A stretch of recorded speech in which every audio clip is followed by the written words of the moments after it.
internet friends, welcome back to Free the Tomatoes. Today I am going to give you an update on rolling project 5-pan project. My rolling project pan. I guess we're gonna have to take the 5 out of it because spoiler alert, but I'm not feeling as challenged as I wanted to with just 5 items, so we're throwing a bunch in today. So let's just get into some of how the current items are going, and then I'll show you the new items we're adding in. Before we get into it, make sure you give this video a thumbs up because it helps my channel out, as well as if you could subscribe as well, that would also be great, as that also helps my channel out. So now that we put that shameless self-plug in there, let's get into our previous items. So I'm going to start with the items that I currently still have left, so that are going to roll over into the next month. And the first one being the Lush scent in Snowcake. We did make quite a good amount of progress. This is where we started, and this is where we are now. So I actually didn't think I was going to make really much of any project progress on this one, just because scents have been a little kind of iffy with me lately, but so far so good. This one doesn't seem to have a very long wear time, so that's kind of helping me in the fact that I'm using it up quite quickly. Next product, it was funny, this one I actually thought that I would have gone through a lot more than what I did.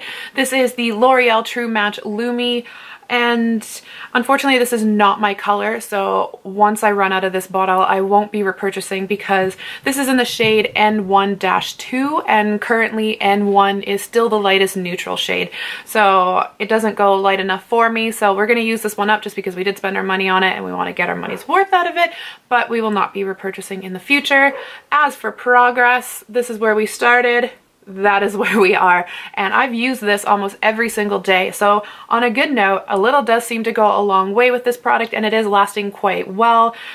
But a product that you may not recognize from the last one, I'll insert what it looked like before right now.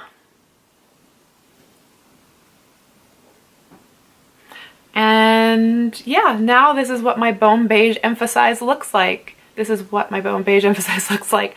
So as you can see, I've repressed it, but I've also added in a bit of the, actually I shouldn't say a bit, I added in a whole Sexy Mama by theBalm. It was the sheer translucent powder. Yeah, I'm not making sense anymore in this video. So essentially I just added in the Sexy Mama by theBalm, mixed it in with what was left of Emphasize, as well as pretty much all of Balm Beige, because we had quite a bit of that one left to go. It was just to kind of dull it down a little bit so I could try and use it all over my face. Didn't quite work because it's still a little bit dark. Oh well, lesson learned. I also suck at repressing products, because I'm not sure if you can see, but there's these kind of shiny bits. You can't scoop product off of that, so I had to like chip away at it, and yeah. Needless to say, I'm not a good represser. And exciting news, we used up 2 products. So this one was no surprise to me. I know we started out with quite a lot. We were actually right here, so it's fully gone. Like I said, I'm kind of a toner junkie. I like refreshing mist. I like just like that kind of soothing, cooling spray. So I definitely used way more of this than what I probably should have. For the fact that it was mystery toner, I'm gonna say that's perfectly a-okay in my books. If this was something fancy, just one solo product, I probably would have taken a little bit more time with it, but I think I purposely used more than what I needed to, just so I could use the product up. So it is gone. Sayonara. And also the other one that's gone, we were here last month and now we're completely gone, is the Murad Energizing Pomegranate Cleanser. I have to say I'm not the biggest fan of foaming cleansers. I think it just has something to do with the consistency. Other than that, I did find that this just felt nice as a simple kind of everyday cleanser. It wasn't over stripping, wasn't over drying. You felt like you got a good clean out of it. Nothing special, nothing bad to really say about it. So if you're someone who doesn't mind foam cleansers, I would definitely give this one a shot, because I started using it as a body wash as well as a face wash, just to purposely use it up. And yeah, if it wasn't for the fact that it was a foam, if it was more in like a gel form or like a creamy gel form, I think I probably would repurchase it. So yeah, definitely give this one a shot if you're just looking for a simple everyday cleanser and you don't mind foams. So my camera is flashing that it's about to overheat, so let's kind of run through the products that we're adding in really quickly. The first one is the Makeup Forever Mist and Fix. This was probably one of the first products by Makeup Forever I kind of bought. So currently we're sitting at right here, so we've got quite a long ways to go. Next we have the Briogeo Scalp Revival Scalp Treatment. We are sitting at right here for this product. So about half of that product left to go as well. Next we also have the Garnier SkinActive Micellar Water, all in one, normal and sensitive.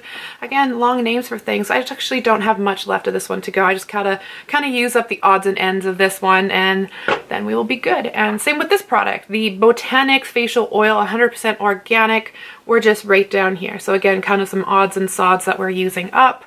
And the last two products is the Time Balm Primer by theBalm. This one is one of those smoothing pore filling primers, as well as the Sukin Super Greens Nutrient Rich Facial Moisturizer.